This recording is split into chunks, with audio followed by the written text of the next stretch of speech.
Welcome back to Real Disclosure. You are probably no stranger to Robert Redford, aren't you? That golden boy of Hollywood, widely recognized and adored, his cinematic presence spanning decades. Redford has graced our screens with undeniable charisma, but have you ever thought about the man behind those mesmerizing roles and sparkling blue eyes? There's much more to Redford than just his Oscar-worthy performances. Dive deeper, and you'll discover stories of youthful rebellion, profound heartbreaks, and ventures that forever changed independent cinema. Ready for a journey through the life of one of America's most beloved stars? Let's get started. Charles Robert Redford, Jr. On a warm summer day, August 18, 1936, Martha Hart and Charles Robert Redford welcomed their son into the world, naming him Charles Robert Redford, Jr.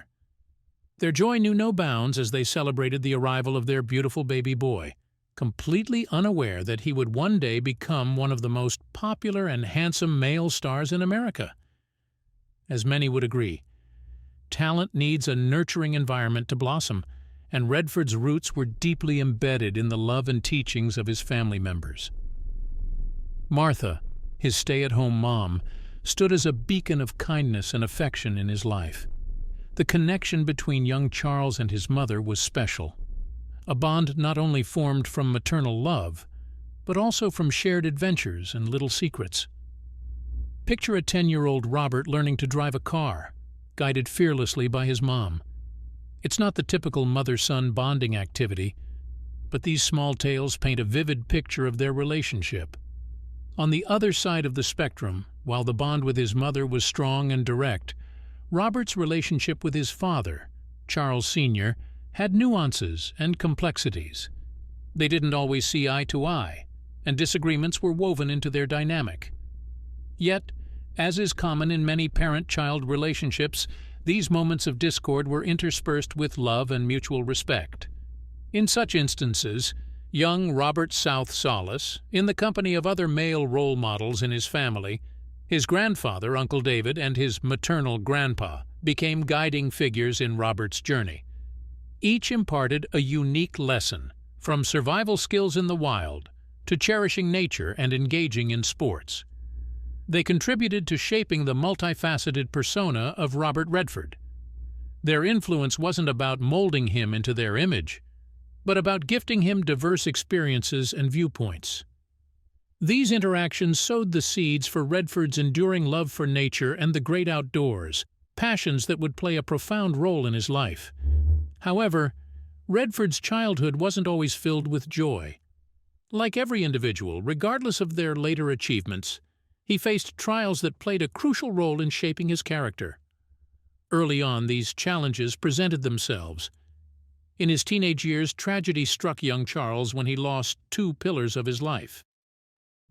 The passing of Uncle David was a grievous blow, and the pain deepened with the loss of his much-loved mother to a rare blood disease. The family, typically reserved about losses and grief, found it challenging to openly express their pain, complicating the healing process.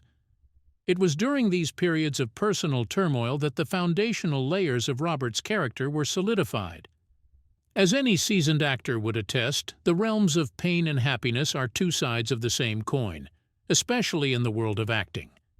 Perhaps these early life experiences, combined with the nurturing from his family, later translated into the depth and range that Redford showcased in his iconic roles. Close bond with his mother. The apple doesn't fall far from the tree, they say, and in Robert Redford's case, that sentiment rings true. His relationship with his mother was not just a familial bond, it was a unique connection that played a pivotal role in shaping the man he became. Navigating the challenges of adolescence and young adulthood can be daunting, but Redford was fortunate to share a very special and close bond with his mother. In an interview with NPR's Fresh Air in 2018, Redford reflected on the close relationship, sharing anecdotes that painted a picture of a life filled with adventure and unique experiences. Life, happiness, and loving her. She had gone out. She took risks and was very dangerous. And when I was 10, she taught me how to drive a car, but no one knew about it. Things like that, so we were close, Redford reminisced. the mother-son duo engaged in activities that went beyond conventional parent-child interactions, creating a bond based on shared experiences and a sense of adventure. These moments of unconventional bonding contributed not only to their closeness, but also to Redford's vibrant and lively personality. The lessons learned from his mother, the joy of living in the moment, and the thrill of embracing life's adventures became integral parts of Redford's character. Losing family members. Redford's journey through the labyrinth of life was marked by another disheartening loss, casting shadows over his teenage years. The departure of Uncle David was a grievous blow, leaving an indelible mark on Redford's heart. However, the tapestry of the tragedy was not woven with a single thread. Around the same time, other family members had also bid farewell. At the tender age of 18, Redford faced an additional blow, the loss of his much-loved mother to a rare blood disease. Losing two pivotal figures in his life during the formative years of adolescence was undoubtedly a heavy burden to bear. The impact of such losses, juxtaposed with the family's approach of not openly discussing their pain, created a complex emotional landscape for Redford. In the crucible of grief, the young Redford began to forge the foundational layers of his character. The complex interplay of sorrow, unspoken emotions, and the family's resilient spirit became instrumental in shaping the man who would later grace the silver screen with depth and authenticity. College life. Redford's journey through college was anything but conventional. He was, in essence, a rebel with a cause. While Redford is undoubtedly a well-rounded individual, his college years were marked by a distinct lack of interest in traditional academic pursuits. His disdain for schoolwork was a well-known facet of his rebellious spirit. During an interview with Terry Gross on NPR's Fresh Air, Redford candidly shared insights into his college days, shedding light on a period of his life where academic pursuits took a back seat. When Gross probed about Redford's college experience, asking, "You went to university. I've heard studies weren't really your thing, and you spent a lot of time drinking and riding motorbikes or competing in drag races."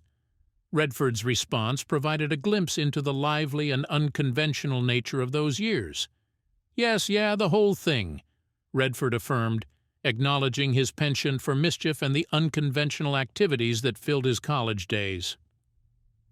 While he might not have been the studious type, Redford embraced a different kind of education, one that involved motorbikes, drag races, and a fair share of revelry, Cupid's arrow.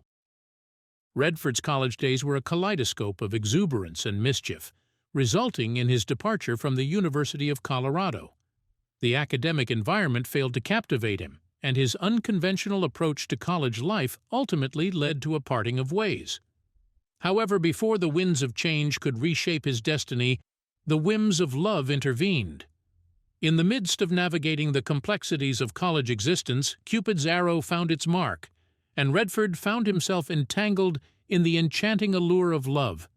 A fellow classmate named Lola Van Wagenen became the focal point of his affection.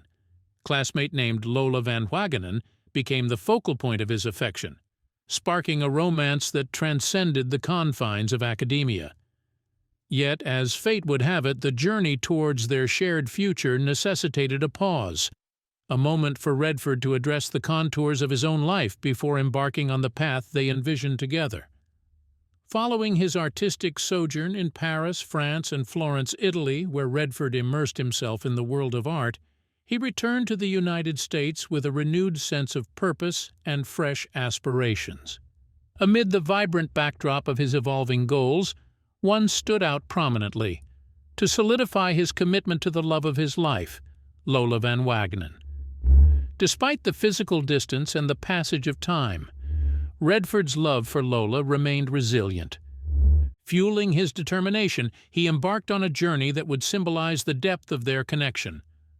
On bended knee, against a backdrop of shared dreams, Redford proposed to Lola a pivotal moment that would alter the course of their lives. Lola, undoubtedly enamored, reciprocated with a resounding yes. Their love, now reaching a crescendo, prompted a significant decision. Lola chose to forego her education At the tender age of 21, in the clandestine embrace of Las Vegas, Nevada, the young lovers exchanged vows, sealing their commitment to a shared life, focus on family. In the tapestry of Redford's life, interwoven with the threads of triumph and achievement, the narrative also bore the weight of challenges and unforeseen tragedies.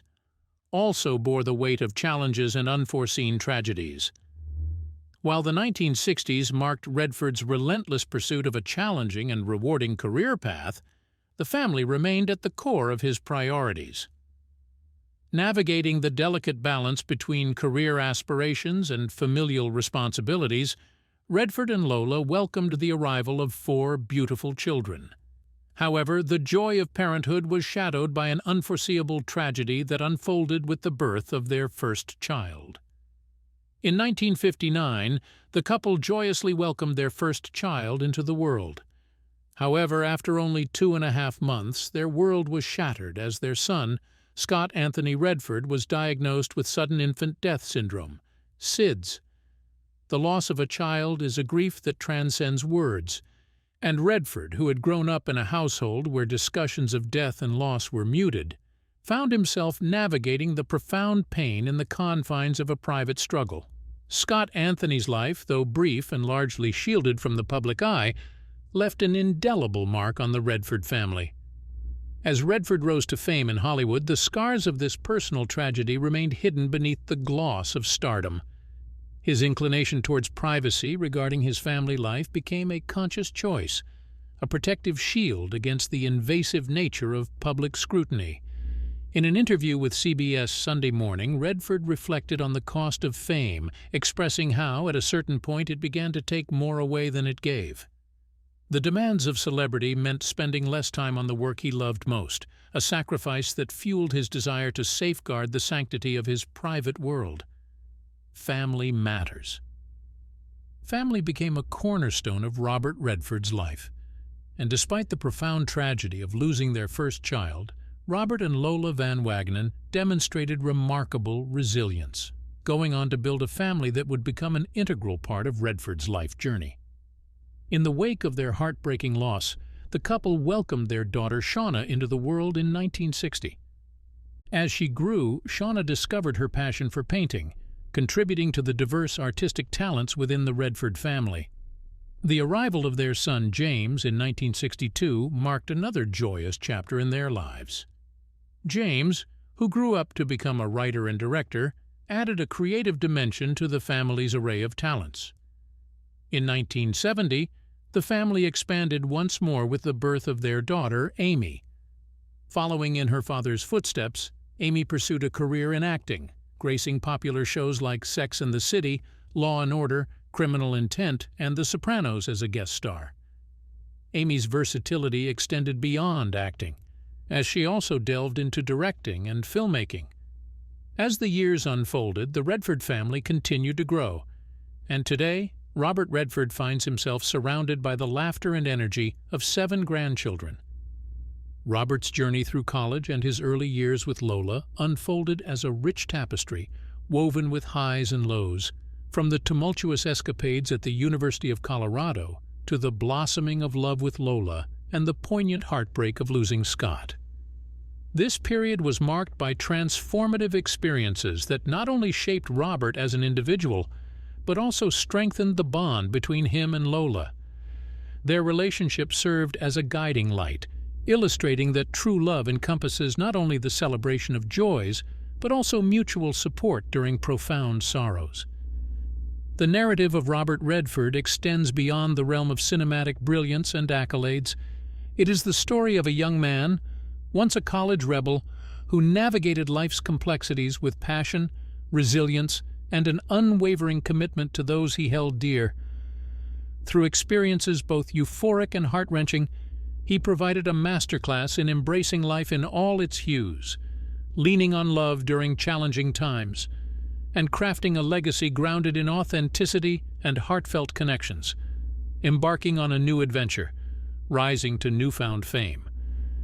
In the following decade, Redford entered an entirely different realm of exploration.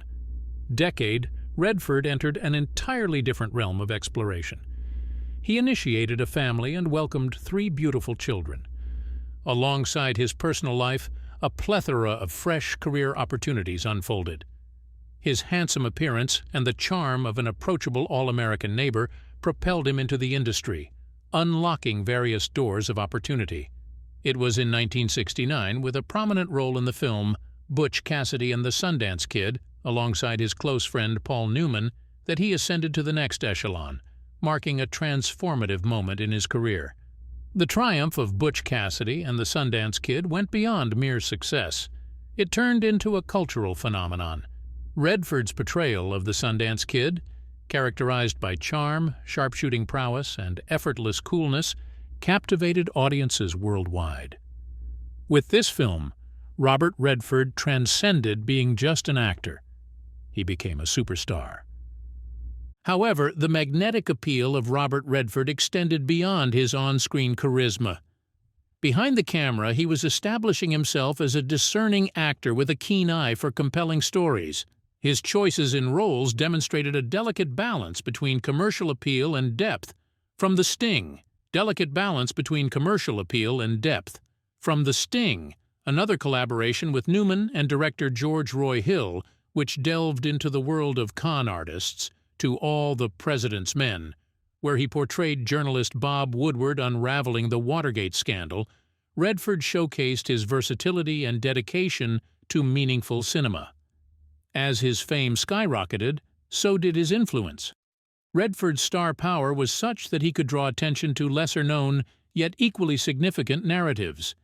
His involvement in projects served as a mark of quality, assuring audiences that the story was worth their time, and time after time, he delivered. Despite his mounting professional achievements, Redford remained rooted in his origins. The glitz and glamour of Hollywood did not seduce him. Instead, he aimed to leverage its influence for positive change. In 1985, the sad news of Redford and Lola parting ways emerged.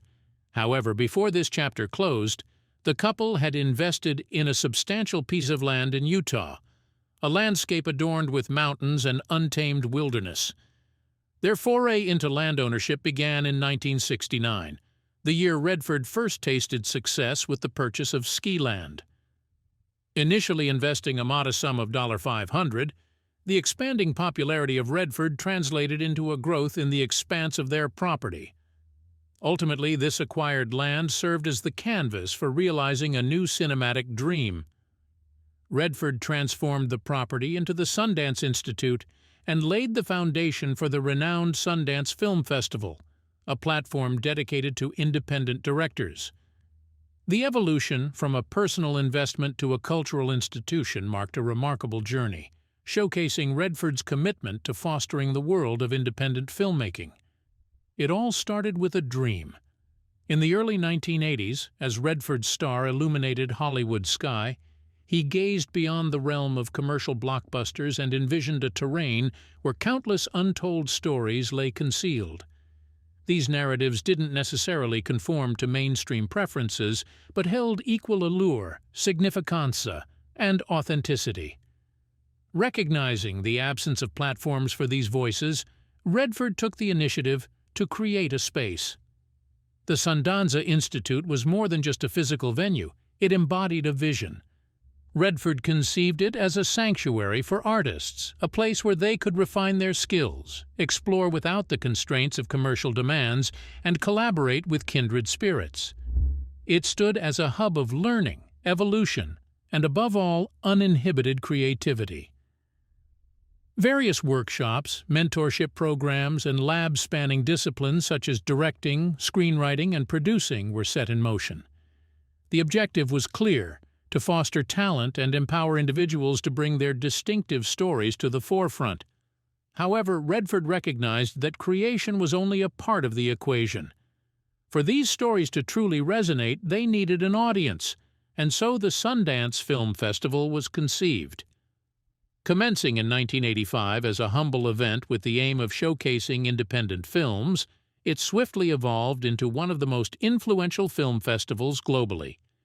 Each year, the quiet town of Park City, Utah, burst into life as filmmakers, actors, producers, and cinephiles from around the world gathered to celebrate cinema in its purest form. The Sundance Film Festival left an indelible mark on independent cinema. It served as a launching pad for filmmakers who would later become industry stalwarts. Directors such as Quentin Tarantino, Steven Soderbergh, and Darren Aronofsky, among others, owe their initial recognition to the festival. Films that might have faded into obscurity found their audience at Sundance, earned acclaim, and often secured distribution deals. The festival transcended being merely an event. It became an institution, a badge of honor, a validation that every filmmaker aspired to. Yet amidst all the evolution, the core ethos remained unchanged. At its core, Sundance was and continues to be a testament to Robert Redford's unwavering belief in the transformative power of stories. Celebrity crushes, more than on-screen chemistry. Despite collaborating on just 4 films together, it turns out that Robert Redford and Jane Fonda share a close bond that goes beyond the movie sets. Their connection seems to extend into the realm of genuine admiration and friendship, evident even when the cameras aren't rolling. According to Redford, there was just a chemistry between us as people that we were able to bring to the screen without trying. It's always been like that in all of our movies, as he shared with The Telegraph in 2017. From their early collaborations, it became apparent that Redford and Fonda shared an extraordinary connection. Their initial film, The Chase, released in 1966, hinted at the spark that would define their subsequent projects. They weren't merely actors reciting lines. They were souls connecting, bringing their characters to life with such authenticity that viewers couldn't help but become immersed in their shared world. However, it was Barefoot in the Park a year later that truly cemented their status as one of Hollywood's iconic couples.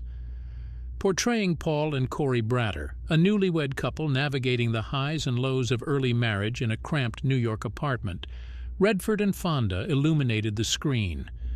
Their performance was charming, genuine, and often hilariously touching, providing a window into the playfulness and challenges of young love.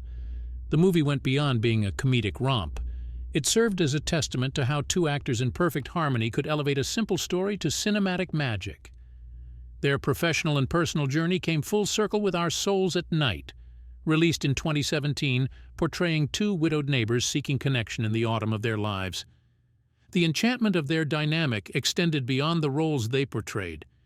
It manifested in the subtle glances they exchanged, the spontaneous laughter during interviews, and the shared memories of a journey spanning decades. Whenever a love scene appeared on the screen, we'd playfully tease, saying, "Oh, come on, tell her you love her," poking fun at the scene. So, what was Fonda's perspective on this unique relationship? She candidly admitted, "I was always in love with Robert Redford. We worked together on 3 movies, but nothing happened because we were both married." This revelation adds a layer of complexity to their dynamic, showcasing a profound connection that transcended the professional realm. The unspoken feelings and mutual respect during their collaborations hint at a relationship that goes beyond the screen, a testament to the genuine bond shared by these 2 Hollywood icons. Beyond the silver screen, their connection sheds light on the intricacies of personal relationships in the spotlight. Even when constrained by the commitments of marriage, the palpable connection between Redford and Fonda suggests a friendship and camaraderie that weathered the challenges of their personal lives. In love again. Life's journey often unfolds its most beautiful surprises in the later chapters, offering opportunities for renewal and rediscovery. Robert Redford, despite the glitter and glamour of Hollywood, experienced the poignant twists life can take. After the challenges of his earlier years, Redford discovered solace and rejuvenation in the company of Sibylle, a relationship that would prove transformative for both. Their introduction was serendipitous, a chance encounter blossoming into a lasting connection. The chemistry between Redford and Sibylle was immediate. Sibylle, with her European elegance, sharp intellect, and inherent warmth, provided a refreshing contrast to the bustling and often superficial world of Hollywood. Redford was captivated not just by her beauty, but by the depth and authenticity she radiated. Here was a woman with a wealth of experiences, stories, and a vibrant approach to life. Their serendipitous meeting in 1996 blossomed into a profound connection, leading them down the aisle in a beautiful wedding ceremony in 2008. With Sibylle, Redford embarked on the golden years of his life with renewed enthusiasm.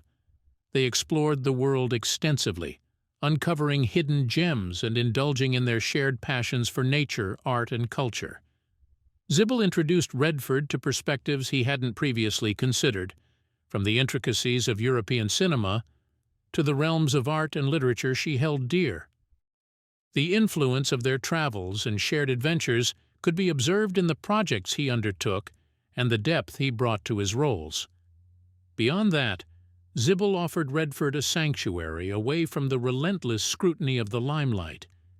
She became his confidant, partner, and muse, adding a new and fulfilling chapter to the tapestry of his life. Their home wasn't just a physical space, it was a sanctuary brimming with art, books, and reflections of their shared journey, a place where Robert Redford could strip away any facade and simply be himself. Within those walls there existed an authentic and heartfelt connection between two souls who had serendipitously found each other at the right juncture in time.